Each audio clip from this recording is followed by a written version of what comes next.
Rome. Even the name echoes with power. But before the legions, before the emperors, there was a whisper of myth. Twin brothers, Romulus and Remus, abandoned, left to die. Rescued by a she-wolf, nurtured by her milk.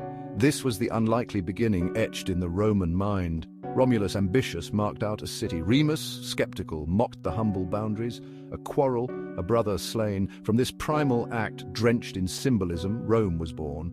Or so the legend claims. History is a murky river, and the founding of Rome, shrouded in time. But one thing is certain, from these humble beginnings, a power would rise that would shape the world. 7 hills strategically clustered near a vital river crossing.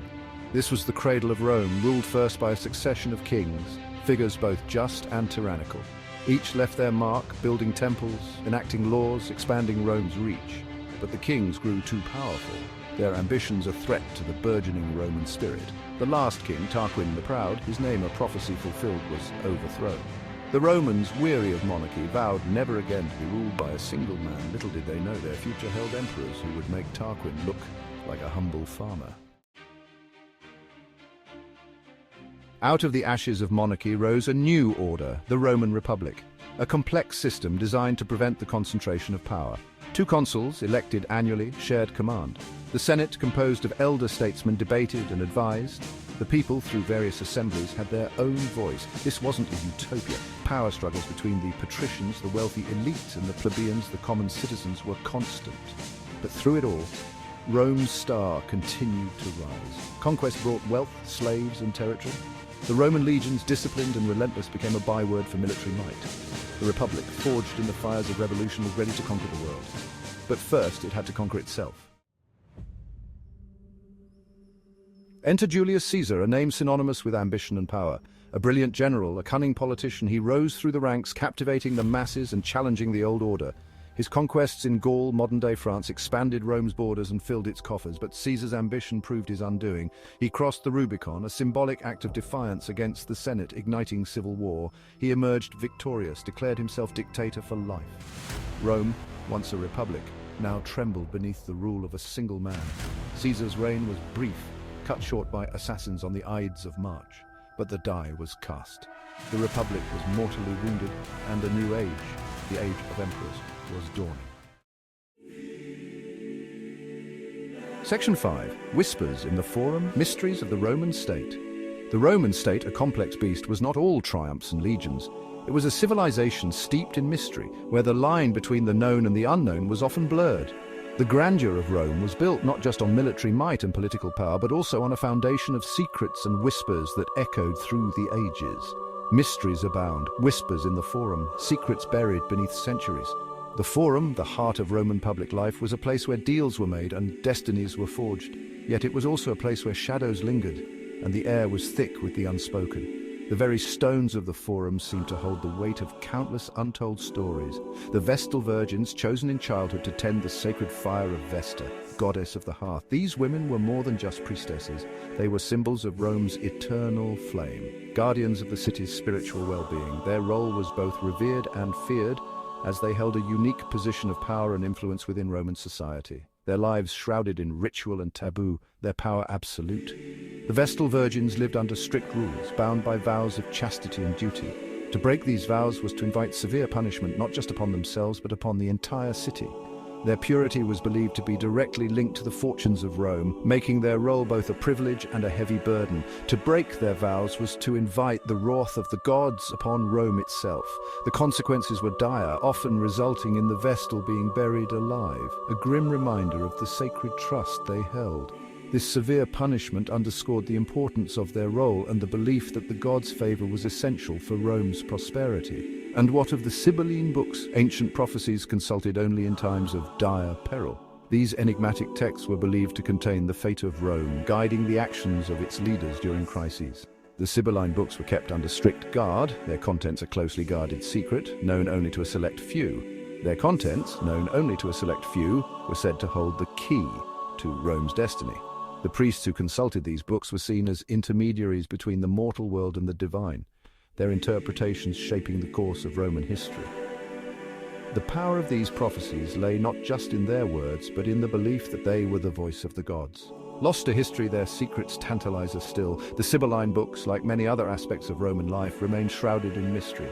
Their disappearance adds to the allure of Rome's enigmatic past, leaving us to wonder what truths they might have revealed.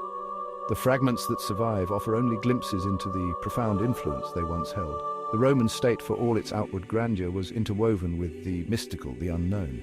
The rituals, the prophecies, and the sacred duties of the Vestal Virgins all point to a civilization deeply connected to the spiritual and the supernatural. These elements were not just peripheral, but central to the identity and functioning of Rome. A reminder that even the mightiest empires are built on foundations of belief, superstition, and things unseen. The legacy of Rome is a testament to the power of these unseen forces, shaping the destiny of one of history's greatest civilizations. As we explore the ruins and remnants of this ancient world, we are reminded of the enduring mysteries that continue to captivate our imagination. Section 6, Blood and Glory. Gladiators and games. The roar of the crowd, the clash of steel, the stench of blood and sweat. These were the sights and smells of the Colosseum, Rome's grand arena. Here, gladiators, slaves, and freemen who had embraced death as a profession fought for glory and survival. Some were skilled swordsmen, others wielded nets and tridents. Exotic animals from the furthest reaches of the empire were pitted against men, a spectacle of raw power and primal fear. The games were a brutal reflection of Roman society, a release valve for the pressures of urban life. They were also a potent reminder of Rome's power, its ability to command life and death within the arena and beyond. Section 7, A Day in the Eternal City. Dawn breaks over Rome, a city of 1,000,000 souls. The first light of day casts a golden hue over the ancient structures, illuminating the grandeur of a civilization that has stood the test of time. The streets, still damp from the night's cleaning, come alive with the clatter of carts and the cries of vendors. Merchants set up their stalls, displaying a variety of goods from fresh produce to exotic spices, each vying for the attention of early risers. Bakers hawk their bread, their ovens still warm. The aroma of freshly baked loaves fills the air, drawing people in. Bread, a staple of the Roman diet, is sold in abundance, with bakers proudly showcasing their finest creations. Citizens in their togas hurry to the Forum, the heart of the city where business and politics intertwine. The Forum is a bustling hub of activity, with orators delivering passionate speeches, merchants negotiating deals, and politicians debating the future of the empire. In the wealthy districts, patrician families break their fast, their every need attended to by slaves. Lavish spreads of fruits, bread, and wine are laid out, a testament to their opulence. Conversations revolve around politics, business, and the latest gossip. In the poorer quarters, families huddle in cramped insulae, multi-story apartment blocks that rise precariously from the narrow streets. These buildings, often poorly constructed, house multiple families in small, overcrowded rooms. The contrast between the rich and the poor is stark. Life in Rome is a tapestry of wealth and poverty, ambition and despair, all woven together beneath the watchful gaze of the emperors. The city's diverse population, from slaves to senators, each plays a role in the grand narrative of Rome. The emperors, with their immense power, oversee it all, ensuring the city's legacy endures through the ages. Section 8. Cracks in the facade, the empire under strain. By the 3rd century AD, the Roman Empire, once seemingly invincible, began to show signs of strain. The once unified and powerful empire was now grappling with internal and external pressures that threatened its very foundation. Emperors rose and fell with alarming frequency, their reigns cut short by assassination or the pronouncements of ambitious generals.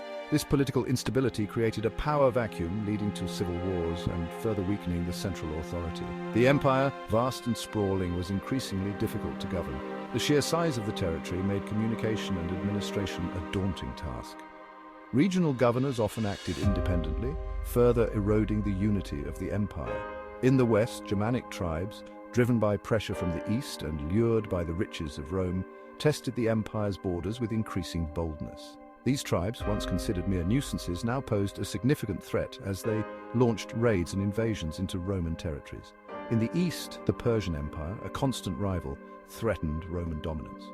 The Persians, under the Sasanian dynasty, were a formidable force, challenging Rome's control over its eastern provinces and engaging in frequent and costly wars. The legions, once the guarantors of peace and order, were stretched thin, forced to fight on multiple fronts. The constant state of warfare drained resources and morale, making it increasingly difficult to maintain the empire's borders and internal stability. The Roman Empire, like an aging boxer, still possessed a powerful punch, but its movements were slowing, its reflexes dulled. The once mighty legions were now struggling to keep up with the relentless pressures from both within and outside the empire. The end, though not yet in sight, was drawing closer. The cracks in the facade were widening, and the empire's ability to respond to crises was diminishing. The Roman Empire, a symbol of strength and endurance, was now on a slow but inevitable path to decline. Section 9, The Fall of Giants, Rome's Final Hours. The year 476 AD marks a pivotal moment in history. The last Roman emperor in the West, a man named Romulus Augustulus, a name heavy with irony, was deposed by a Germanic general. The once mighty Roman Empire, at least in its western half, had breathed its last. There were many factors that contributed to Rome's fall: corruption, economic instability, external pressure, but perhaps the most significant factor was the loss of that intangible quality that had made Rome great: its spirit, its belief in its own destiny. The Roman eagle, which had soared for centuries, had finally been brought to earth. Section 10, Legacy of the Eagle, Rome's Enduring Mark. The fall of Rome was not the end, it was a transformation. The Eastern Roman Empire, centered on Constantinople, would endure for centuries, preserving much of Roman culture and law. And even in the West, Rome's legacy lived on. Roman law, language, and architecture became the foundation of Western civilization. The Roman Empire may be gone, but its influence echoes through the centuries, a reminder that even the greatest empires leave their mark on the world long after they have crumbled to dust. And so the story of Rome, a story of ambition, power, and ultimately human fallibility, continues to fascinate and inspire us, whispering its timeless truths across the millennia.